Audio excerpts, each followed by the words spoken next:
Bonjour à tous et merci de nous rejoindre pour ce webinaire. Je suis Jean-Marc Guittard, responsable flux et solutions de paiement pour le CIC Sud-Ouest. Nous sommes ravis de vous accueillir pour ce webinaire qui est dédié à nos deux agences de la grande entreprise du CIC Sud-Ouest. Je serai accompagné aujourd'hui pour ce webinaire sur la facture électronique par Christian de Bonnechosse et Rémi Delon qui sont chargés d'affaires chez Epithet. Vous le savez, le calendrier de la facture électronique va désormais s'accélérer. Il s'agit bien d'une réalité qui va transformer les relations entre vos fournisseurs et vos clients. Nous allons donc vous rappeler au travers de ce webinaire d'environ 45 minutes le contexte et bien sûr vous présenter l'offre que propose notre groupe pour vous accompagner dans cette transformation. Au cours de ce webinaire, vous aurez accès à un chat. Je vous invite à poser vos questions et nous vous y répondrons à la fin de cette présentation. Voilà, je laisse désormais la main à Christian et Rémi qui vont vous faire cette présentation. Et je vous dis à tout à l'heure pour la conclusion. Bonjour à tous, merci Jean-Marc pour cette introduction.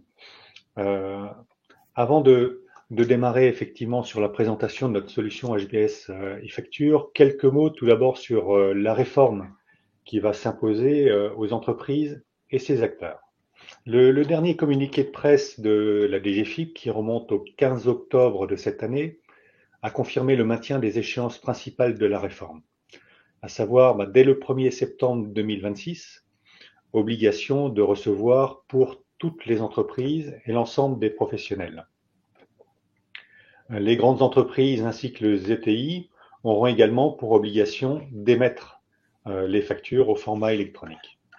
Et dès le 1er septembre 2027, obligation d'émettre pour l'ensemble des acteurs, pour l'ensemble des entreprises assujetties à la TVA, et ceci quelle que soit leur taille. Mais l'année 2025 sera également chargée notamment pour les PDP, donc plateformes de dématérialisation partenaires, qui pourront candidater, ce qui est notre cas, pour tester l'annuaire dès le début de l'année 2025.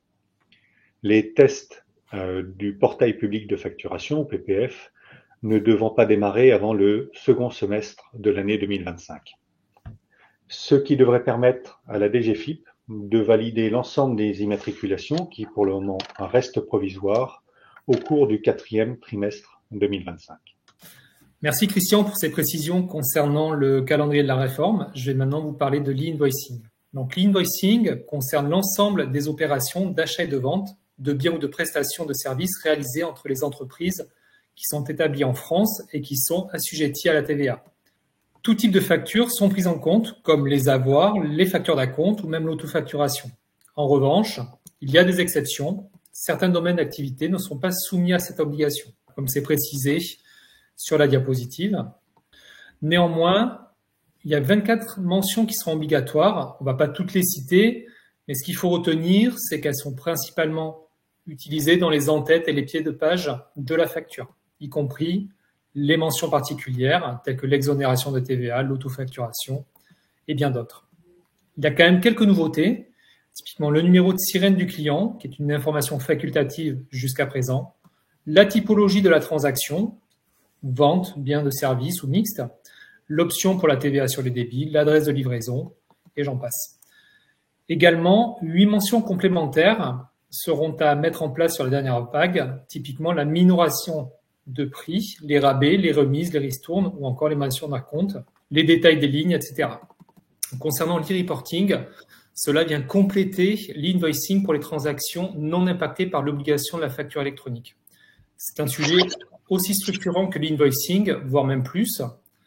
En effet, ça mérite qu'on s'y attarde un petit peu car on distingue deux types de e-reporting. Les données concernant les transactions et celles relatives au paiement, typiquement l'encaissement.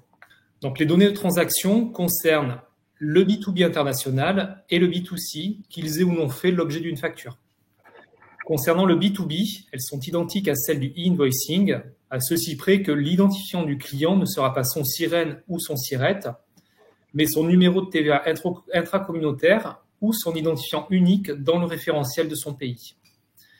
Concernant le B2C, donc outre les mentions qui figurent à l'écran, il conviendra d'ajouter la catégorie de transaction et en l'absence de facture émise, le nombre et la date des transactions. Les données de paiement concernent les transactions B2B internationales et B2C ainsi que les factures B2B domestiques. Elles doivent également préciser la période au titre de laquelle l'e-reporting est effectué. Le redevable de l'obligation de e-reporting est généralement celui qui émet la facture.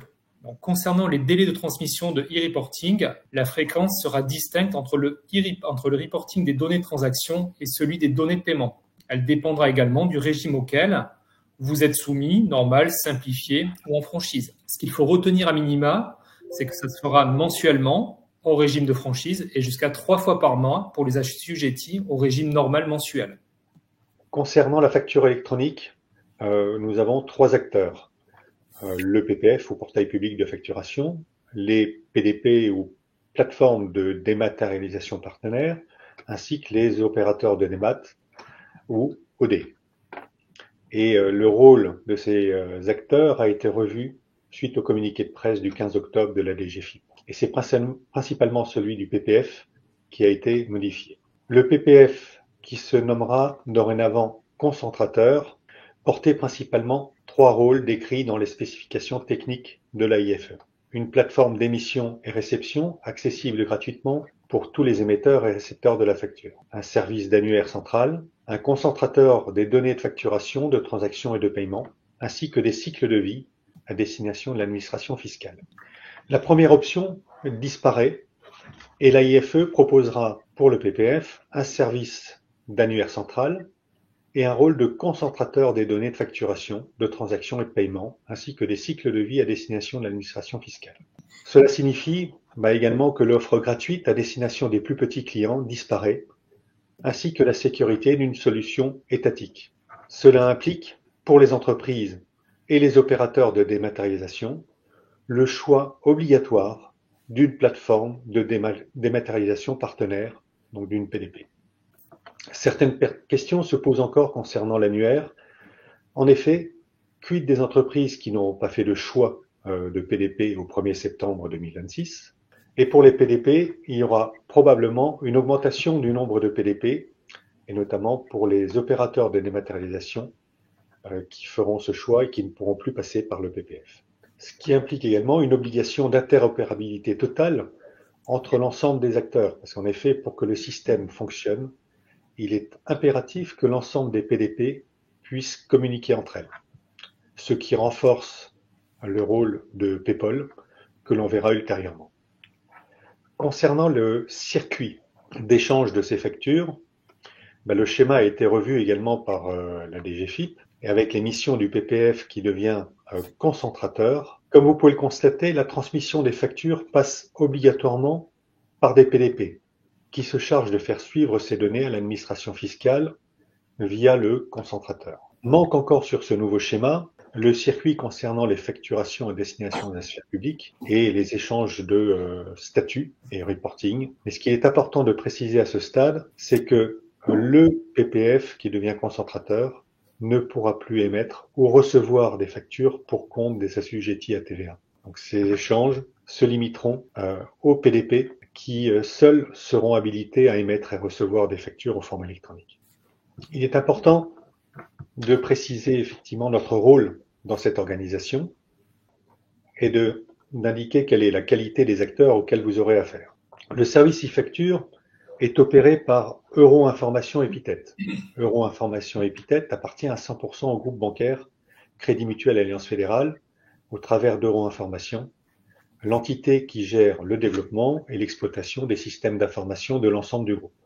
Cette filiation a son importance. En effet, Euro-Information Epithet bénéficie de tous les moyens financiers, humains et techniques de sa maison mère. Les chiffres parlent d'eux-mêmes, plus de 6 000 développeurs et plus de 900 000 jours hommes de développement au niveau du groupe. La mission et la raison d'être d'Euro-Information Epithet sont simples et s'inscrivent totalement dans l'ADN de notre groupe. Je pense qu'on peut les résumer de cette façon. Développer une gamme de solutions logicielles permettant d'accompagner la croissance et l'optimisation de la performance de nos clients. Proposer une offre de services simple et accessible à toutes les entreprises, quelle que soit leur taille, entrepreneurs, individuels, artisans, professions libérales, associations, TPE et PME et jusqu'à la grande entreprise. Mais également assurer des capacités de traitement élevées tout en respectant les plus hauts standards de sécurité semblables aux exigences bancaires. La suite logicielle et modulaire et les solutions peuvent être souscrites indépendamment les unes des autres en fonction du besoin de l'organisation des abonnés. Les abonnés étant les clients d'Euroinformation Epithet, puisque HBS e-facture s'inscrit dans cette suite logicielle qui, comme vous pouvez le voir, comporte différents modules, comme le module HBS communication multibanque, HBS opération bancaire ou HBS gestion de trésorerie, ainsi que HBS e-mandat. Donc vous l'aurez compris, le but du Crédit Mutuel Alliance Fédérale est de devenir un acteur incontournable de la réforme sur la facture électronique, et à ce titre, Euroinformation, donc la filiale technologique du groupe, a été officiellement immatriculée par la DGFiP en août 2024 comme plateforme de dématérialisation partenaire. Pourquoi est-ce que nous avons fait cette démarche? D'abord pour répondre à nos propres exigences, car nous traitons de 50 millions de factures au sein du groupe et nous ne souhaitons pas que les données de nos factures puissent être transmises à une tierce personne. Par conséquent, au travers de cet agrément, nous pouvons et nous faisons bénéficier de cet agrément de PDP pour le compte de nos clients qui ont souscrit à l'offre HBS e-facture. Donc notre immatriculation confirme donc la stratégie de notre groupe et donc répond aux exigences de la DGFiP. Donc tout d'abord, nous nous positionnons en tant que tiers de confiance au travers du groupe Crédit Mutuel Alliance Fédérale. Nous avons une large couverture fonctionnelle et une solidité financière. Donc nous sommes sûrs d'être présents dans les années futures au travers de notre groupe. Également, donc nous nous positionnons en tant que pilote de la réforme. Donc à ce titre, des phases pilotes seront engagées début 2025 suite au dernier communiqué de presse. Donc de ce point de vue, donc Euroinformation Epithet s'est positionné pour être pilote en janvier 2025, donc avec pour objectif d'être partie prenante sur la rédaction des spécifications fonctionnelles et techniques dans le cadre des échanges avec l'annuaire du PPF, pour ensuite accompagner les échanges au travers de toutes les PDP à compter de mars 2025 et puis janvier 2026. Là, nous nous positionnerons dans la déclaration technique et fonctionnelle au niveau du e-reporting et de l'invoicing. Donc là, nous allons vous présenter dans une courte vidéo la solution e-facture. Nous allons vous présenter notre solution HBS e-facture. HBS e-facture est un portail qui vous permet de gérer l'ensemble du cycle de facturation, achat et vente. Toutes les étapes sont couvertes, de la réception des factures au paiement de ces factures, de la création de devis et factures aux encaissements. Abordons maintenant plus en détail le tableau de bord de notre solution et ses blocs fonctionnels. Les factures de vos fournisseurs vous parviennent directement dans le bloc achat, grâce à la mise à disposition d'une adresse mail de réception des factures. Une fois réceptionnées, ces factures sont prêtes à être traitées. Le bloc vente vous permet de personnaliser vos devis, vos factures et de les émettre en respectant les mentions obligatoires. Notre solution, interfacée avec Chorus Pro, vous donne également la possibilité de transmettre toutes vos factures à destination de la sphère publique. Grâce à ces deux blocs fonctionnels, vous avez un suivi complet du traitement des factures entrantes et sortantes. Avec le bloc contrepartie, vous pouvez créer et gérer vos bases fournisseurs et clients, effectuer les contrôles permettant de vous assurer de l'authenticité de vos contreparties et, selon vos besoins, procéder au contrôle de leurs coordonnées bancaires. Ensuite, pour générer vos règlements fournisseurs et suivre le paiement de vos clients, HBS e-facture met à votre disposition le bloc règlement. Préparez vos écritures comptables d'achat et de vente pour ensuite les exporter vers votre outil comptable. C'est possible grâce au bloc affectation des factures.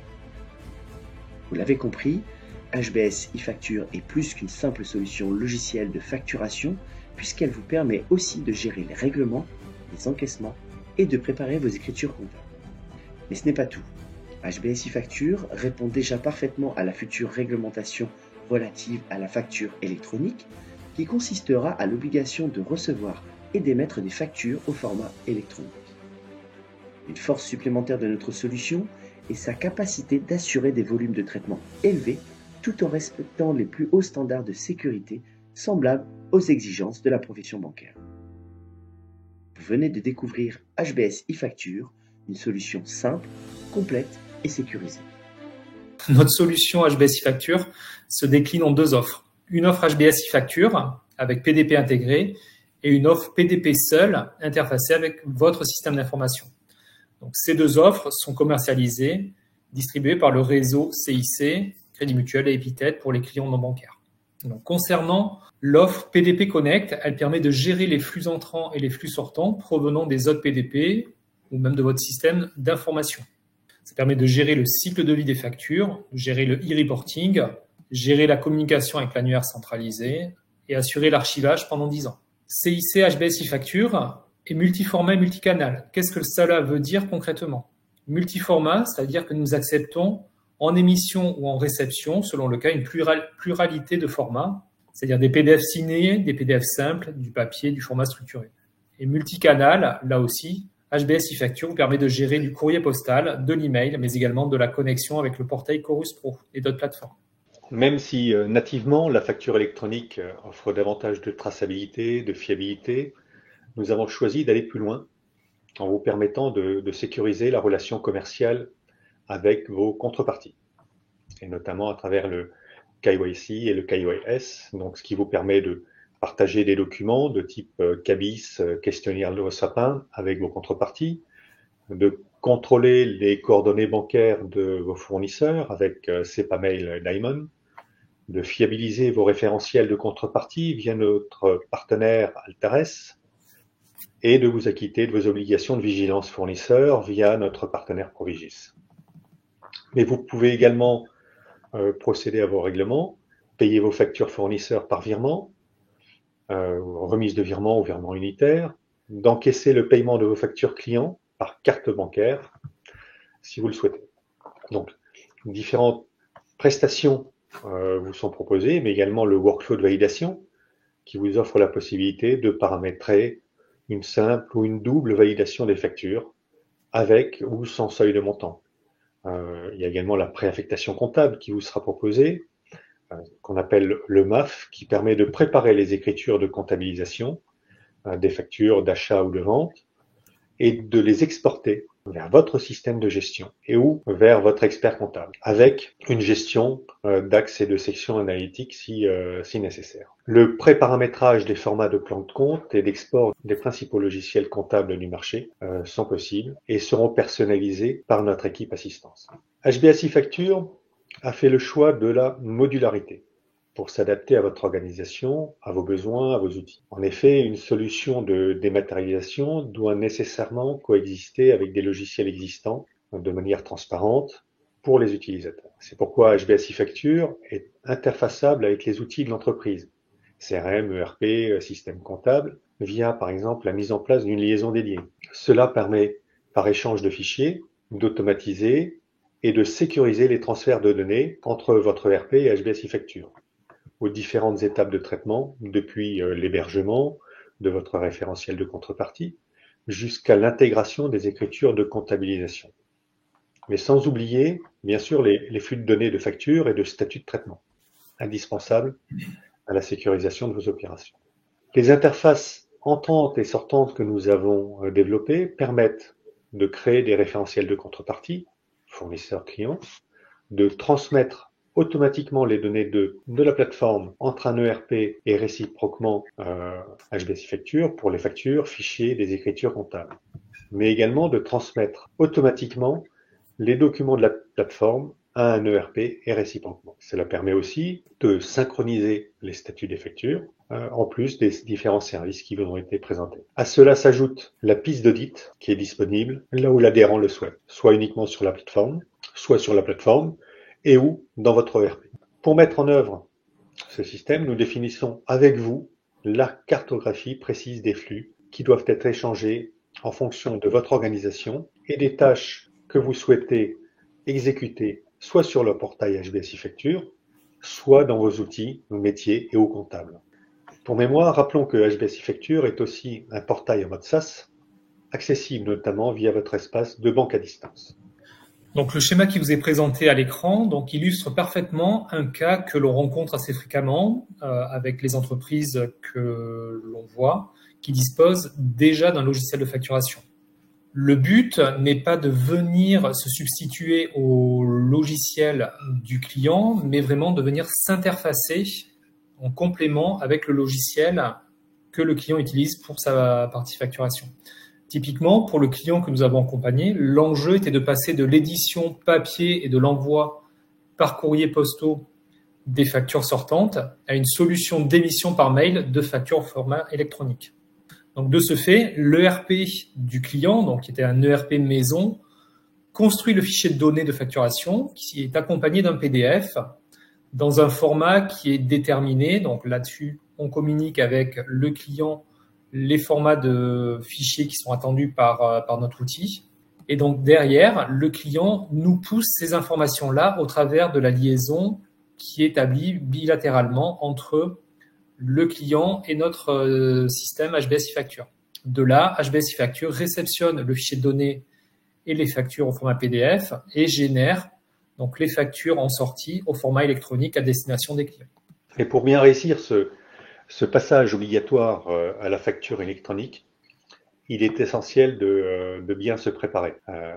En effet, certaines étapes nous semblent essentielles pour la réussite de cette opération. Cela commence tout d'abord par un état des lieux qui aura pour objectif de recenser les différents outils utilisés, l'ensemble de vos process et de cartographie des flux. Ce préalable vous permettra de définir vos besoins et la façon dont vous souhaiterez demain traiter vos factures. Surtout, cela devra vous permettre de rechercher la plateforme capable de répondre à vos besoins et de vous aider dans la réalisation de vos objectifs. Et le plus important, c'est le timing comme échéance, à savoir le 1er septembre 2026. Et nous avons l'impression que nous avons encore le temps, ce qui n'est pas forcément le cas. Pourtant, et nous le constatons avec les entreprises avec lesquelles nous travaillons, c'est un dossier auquel il faut s'intéresser dès maintenant afin de pouvoir le gérer dans les meilleures conditions. Cette échéance étant essentielle pour vous, les factures étant des documents sensibles et nécessaires au maintien de votre activité. Donc, comme le précisait Christian, la réforme et le passage à la facture électronique est un sujet structurant pour les entreprises. Donc, de ce fait, nous vous accompagnons dans cette transition. Alors, de quelle manière nous vous accompagnons ? On vous accompagne dans une démarche conjointe, ce qu'on appelle du mode projet, puisqu'on ne passe pas à la facture électronique en quelques jours. Derrière, il y a tout votre écosystème à auditer, je vais dire, pour comprendre votre fonctionnement et surtout les interfaçages entre votre ERP et notre solution.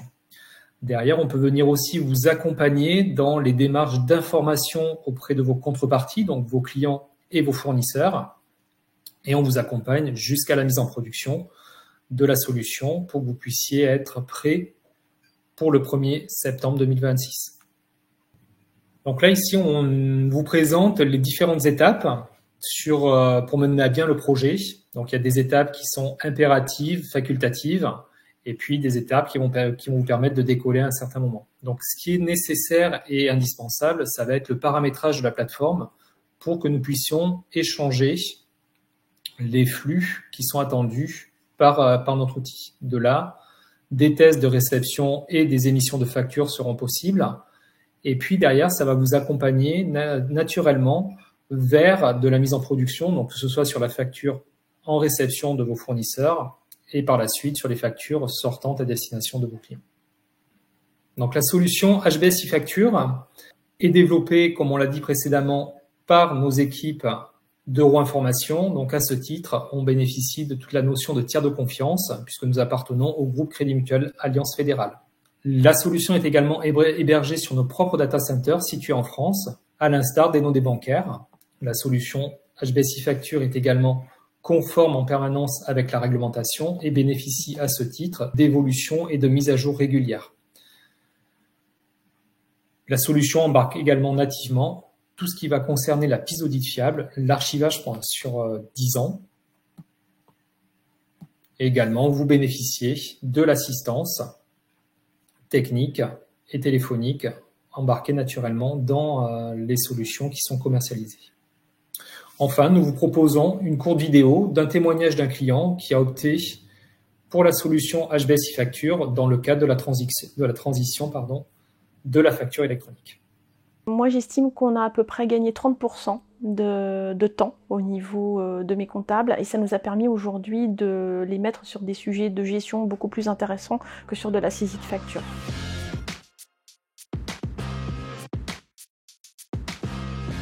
Pascal Morin, je suis DAF DRH du groupe Barba Recyclage depuis 12 ans et je suis accompagnée par 3 collaboratrices comptables. Notre métier, c'est le traitement et la collecte des déchets, qu'ils soient matières valorisables, papier, plastique, carton, ou métaux, ferreux ou non ferreux. Donc le projet de la gestion de la facturation électronique est né de l'impulsion de l'État par rapport à leur projet donc, de dématérialisation de la facture. Nous, on avait déjà mis en place un système d'archivage numérique dans notre société et c'est arrivé à un moment où je souhaitais affiner notre process achat.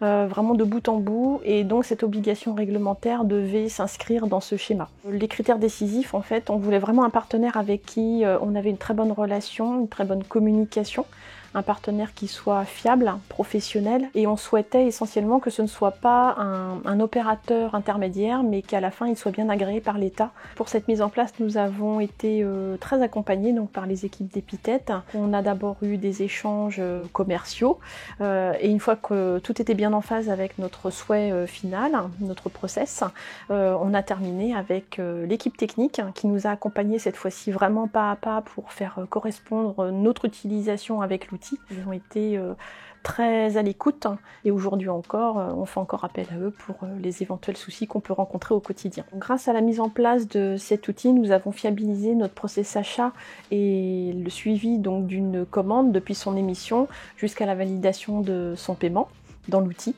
Ça nous a permis de renforcer également la communication avec les équipes opérationnelles et tout cela en fait aboutit à une piste d'audit fiable qui est très facilement accessible aujourd'hui. Pour le service comptable en lui-même, au départ, ça a pris un petit peu de temps, donc de changer les méthodes, c'est normal.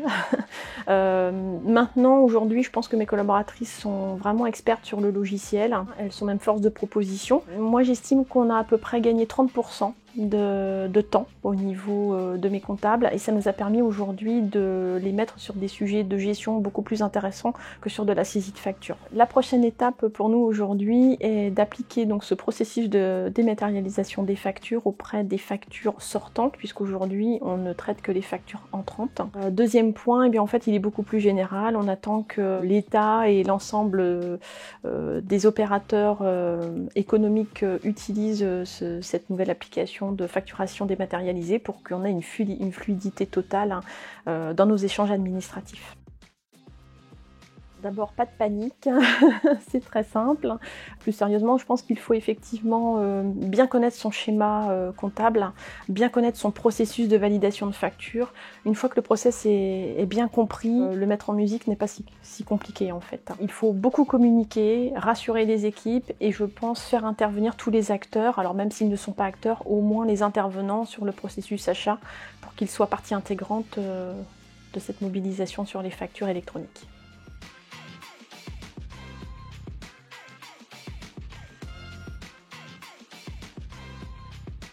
Merci Rémi, merci Christian pour cette présentation, merci de votre écoute. Vous l'avez bien compris, bien on est sur des flux, des données, de la sécurité, du réglementaire. Ce sont bien des domaines qui sont au cœur du métier de notre banque. Là, je vous propose que nous répondions à vos premières questions que vous nous avez posées sur le chat.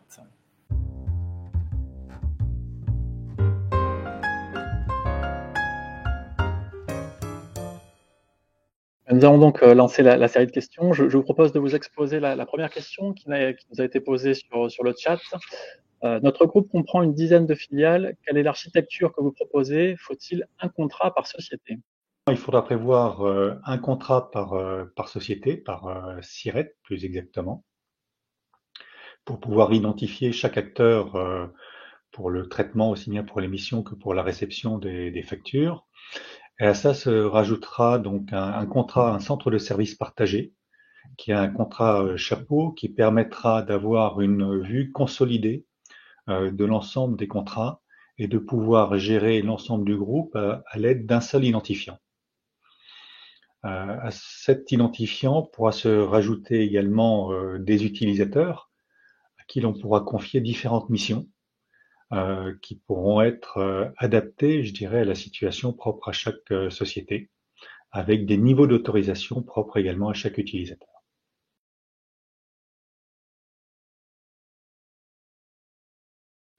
Oui, nous sommes bien sûr en capacité de traiter les factures en provenance de fournisseurs non domestiques, pour lesquels il y aura également un e-reporting qui sera nécessaire à destination de l'administration fiscale.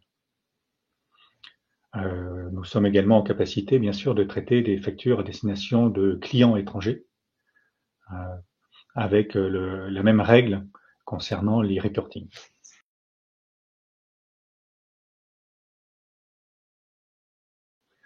Effectivement, c'est un sujet qui intéresse beaucoup d'entreprises, les factures étant un sujet sensible et important pour les entreprises, donc il est essentiel de pouvoir respecter cette confidentialité, aussi bien en interne qu'en externe. En externe, c'est simple, nous avons, comme on l'a précisé au cours de ce webinaire, nos propres data centers qui sont situés en France. Ils sont redondés, donc il y a une sécurité optimale, la même que nous avons pour les opérations bancaires. Donc aucune des données confiées par nos abonnés sont transmises à un tiers qui n'appartient pas à notre groupe, ça c'est la première chose. Et ensuite, en interne, il y a également respect, une vraie muraille de Chine qui est installée, donc les chargés d'affaires ou autres personnes du groupe n'ont pas accès également à ces données. Donc les données relatives à vos factures, aussi bien entrantes que sortantes, restent de votre propriété et ne sont pas ouvertes aux salariés du groupe ou à d'autres entités qui n'appartiennent pas à notre groupe.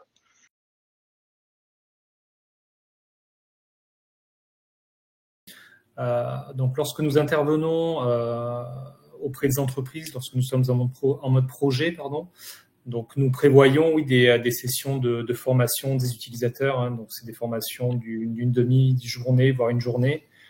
Mais ce qu'il faut avoir en tête, c'est que l'utilisation de la solution a été créée dans la même optique que notre site internet que vous pouvez utiliser tous les jours, Fibbank. Donc avec l'ergonomie et puis les fonctionnalités qui sont assez simples au niveau de la prise en main. Donc ça va assez rapidement sur la formation. Et puis, vous avez accès, quoi qu'il en soit, à l'assistance qui vous épaule quotidiennement sur la prise en main de l'outil.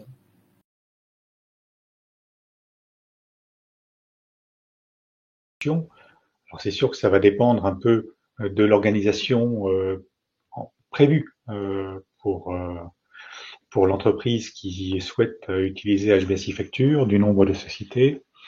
Mais lorsqu'il y a interface, lorsqu'il y a échange de flux, que ce soit via API ou via une liaison de type SFTP, PCIT ou AZ2, je dirais qu'on va plutôt raisonner en mois qu'en semaines. C'est pourquoi on conseille aux entreprises effectivement de s'y prendre suffisamment tôt pour pouvoir effectuer cette mise en place dans des conditions sereine et éviter ce qui risque d'arriver en 2026 avec ce goulet d'étranglement où beaucoup d'entreprises qui n'auront pas encore fait le choix d'une PDP solliciteront ces acteurs pour être en phase avec la réglementation qui va les obliger à être en capacité de recevoir des factures au 1er septembre. Et donc il faudra effectivement pouvoir mobiliser les ressources de part et d'autre pour permettre la mise en place de ce système. À ça se rajoute la formation, effectivement, comme l'a précisé Rémi, du personnel dans les entreprises qui sera amené à utiliser notre solution. Donc, soyez prévoyants. On est là effectivement pour vous accompagner, mais pour pouvoir le faire dans d'excellentes conditions, on vous conseille de le faire le plus tôt possible.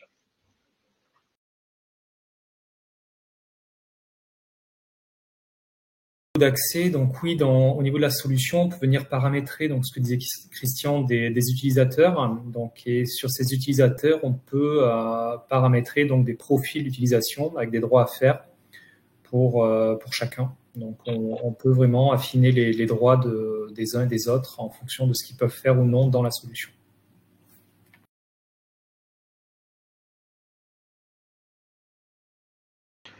Donc, l'e-reporting concerne d'une part les statuts, l'évolution des statuts, notamment côté fournisseur, avec obligation de préciser à l'administration fiscale que la facture est considérée comme réglée. Et ensuite, il y a les reporting qui concernent les factures qui ne rentrent pas, je dirais, dans le flux obligatoire des factures électroniques. Donc ça concerne le B2C, donc les factures à destination de la clientèle des particuliers ou à destination des professionnels non domestiques.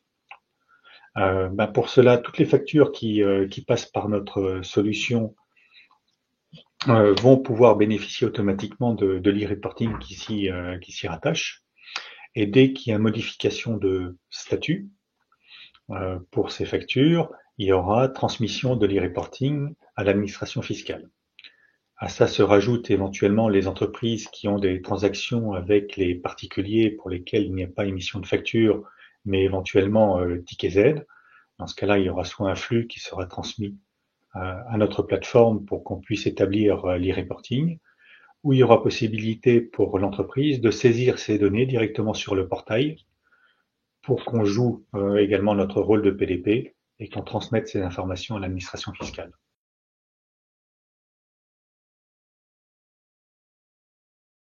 Là-dessus, on n'a pas spécialement de critères à communiquer, puisque derrière, ça va dépendre du fonctionnement de l'entreprise. Donc, c'est pour ça que derrière, il faut prévoir des rendez-vous personnalisés avec les entreprises pour comprendre le fonctionnement, puisqu'effectivement, il y a plusieurs acteurs qui vont rentrer dans le projet. Donc, vous allez avoir des acteurs au niveau de la DSI, au niveau de la compta, au niveau de la partie financière, et puis vous allez avoir toute la partie côté CIC Epithet et Epithet qui vont rentrer dans le scope du projet. Donc, nous, on est en mesure de vous fournir un chiffrage pour notre prestation. Après, ça va dépendre aussi de l'implication. Est-ce que votre système est développé en interne, donc il va falloir des ressources internes pour pouvoir faire matcher les échanges de données, ou est-ce que ça va être un prestataire externe qui, là aussi, va vous chiffrer sa prestation. Donc, il y a tout un écosystème et plusieurs personnes à mettre autour de la table pour vraiment faire avancer le projet et que les entreprises puissent toucher du doigt l'importance de ce projet et surtout avoir une estimation beaucoup plus précise de cette bascule au niveau de la réforme de la facture électronique. Donc là, annoncer un coût de projet maintenant, c'est pas faisable, mais ça s'étudie par la suite.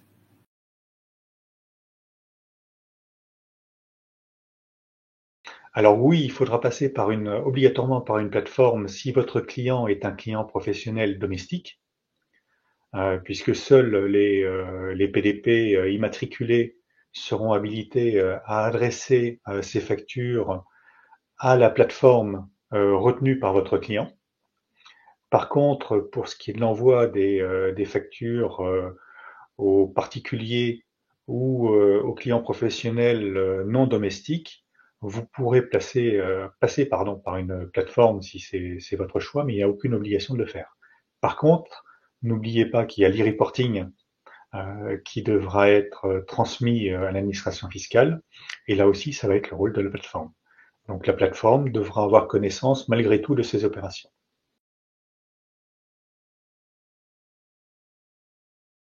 Donc il y a la directive VIDA, qui va préciser effectivement les règles au niveau européen, qui devrait voir le jour normalement en 2030 et qui devrait préciser justement cette harmonisation.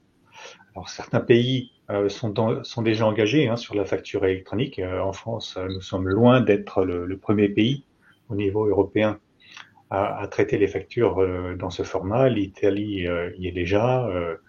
L'Espagne y va, l'Allemagne va démarrer aussi, la Belgique également.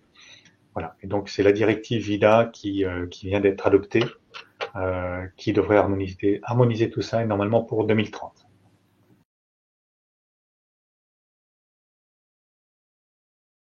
Donc la tarification aujourd'hui s'articule donc autour d'un abonnement mensuel donc par contrat, associé derrière à un coût de quelques centimes par dossier facture.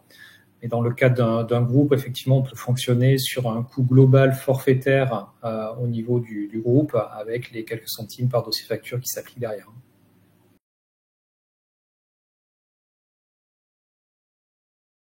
C'est vrai qu'aujourd'hui, il y a 74 plateformes qui sont immatriculées. Il y en aura certainement d'autres qui le seront.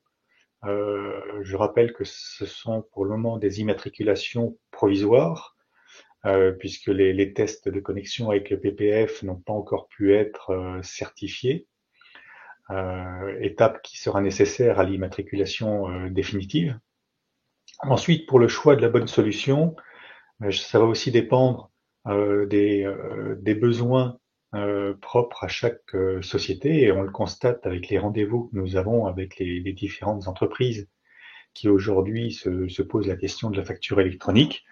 Les process ne sont pas les mêmes pour toutes les entreprises, les outils ne sont pas les mêmes, les cas d'usage ne sont pas les mêmes, donc il faut s'assurer que la plateforme retenue réponde à l'ensemble de vos besoins. Ensuite, il faut voir quelles sont vos priorités en termes de sécurité, d'archivage des données, de prix, d'accompagnement, de formation, d'assistance. Voilà, donc les critères sont propres à chaque entreprise, donc il est difficile de vous dire quel sera le bon acteur pour vous. Donc pour ça, il est essentiel d'échanger avec les plateformes qui vous semblent les plus à même de pouvoir traiter la volumétrie qui sera la vôtre. Et à ce sujet, je précise que la plateforme Euro-Information qui est immatriculée servira également au traitement des factures du groupe Crédit Mutuel Alliance Fédérale. C'est 50 millions de factures, plus encore 30 millions de factures pour tout ce qui est affacturage. Donc c'est 80 millions de factures qui seront traitées par notre plateforme, déjà pour notre groupe, le groupe Crédit Mutuel Alliance Fédérale.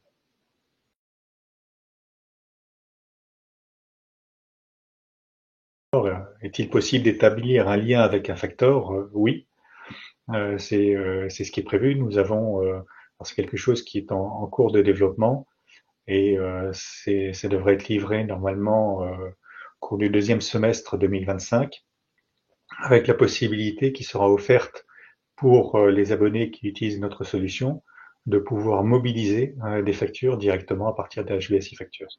Le certificat électronique, donc tous les documents qui nous parviennent qui ne sont pas signés électroniquement le sont par notre solution, avec un certificat RGS 2 étoiles.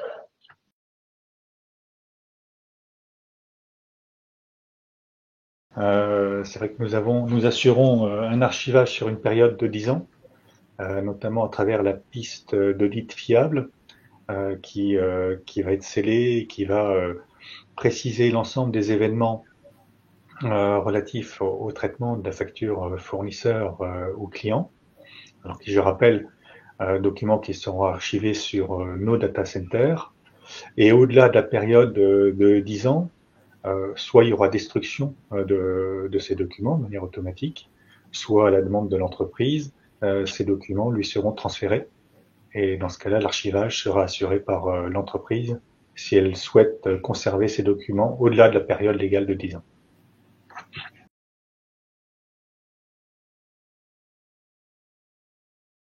Ce qu'il faut avoir en tête, c'est que on vient pas remplacer un ERP ou autre chose, on vient en complémentarité. Et effectivement, après, il faut définir où est-ce qu'on souhaite aller avec l'outil HBS pour justement derrière laisser place à tout votre système qui est en place pour continuer à s'interfacer avec votre workflow qui est mis en place. Donc, on peut recevoir les factures fournisseurs, ça s'arrête là. On peut vous les transférer vers l'ERP pour que vous puissiez reprendre la main au niveau de l'ERP pour continuer les validations des factures. On n'est pas obligé de tout faire dans l'outil. C'est pourquoi, pour compléter les propos de Rémi, on se met d'abord en mode projet pour bien définir avec l'entreprise le circuit qu'elle souhaite mettre en place et les opérations qui seront à réaliser sur notre portail et les opérations qui resteront côté ERP et outils en place dans l'entreprise. Donc ce préalable est indispensable avant de se lancer dans d'éventuels développements qui, eux, ne se mettront en place que lorsque ce circuit aura bien été établi.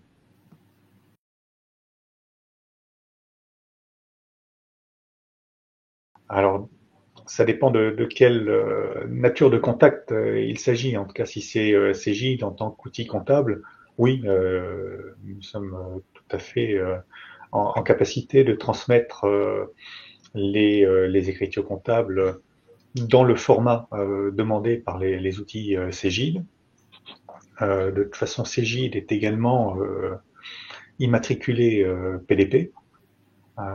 Donc, les contacts et les échanges se feront à travers PayPal, puisque PayPal est une structure qui va permettre et faciliter les échanges entre l'ensemble des PDP, puisque, encore une fois, hein, pour que le système puisse fonctionner, il est essentiel que toutes les PDP puissent communiquer entre elles, et ça devrait se faire à travers PayPal, qui va être une structure ad hoc, qui va pour compte de l'ensemble des PDP, organiser ces échanges et faciliter justement la communication entre l'ensemble des acteurs.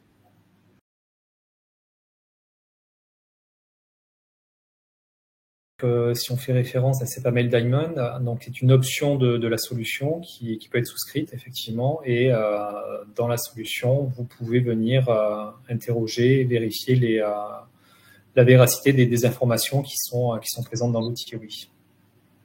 Donc c'est bien une option de la solution qui est présente.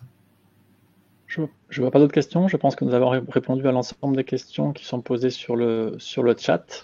Écoutez, je vous propose de conclure ce webinaire. Merci en tout cas de votre attention. Merci pour toutes ces questions. Vous l'avez compris, nous proposons une solution qui s'adapte à chaque situation de votre entreprise. Nous accompagnons dans les différentes étapes dans une démarche conjointe avec la possibilité de passer en mode projet pour vous guider avec nos équipes techniques jusqu'à la production. Et cela passe bien sûr par des rendez-vous personnalisés sur ce sujet. Donc nous restons donc à votre écoute et à votre disposition pour venir vous rencontrer et évoquer avec vous ce sujet. Voilà, nous vous remercions de votre écoute sur ce webinaire et nous vous souhaitons une excellente journée et puis j'espère à très bientôt. Excellente journée à vous et merci. Merci, bonne journée.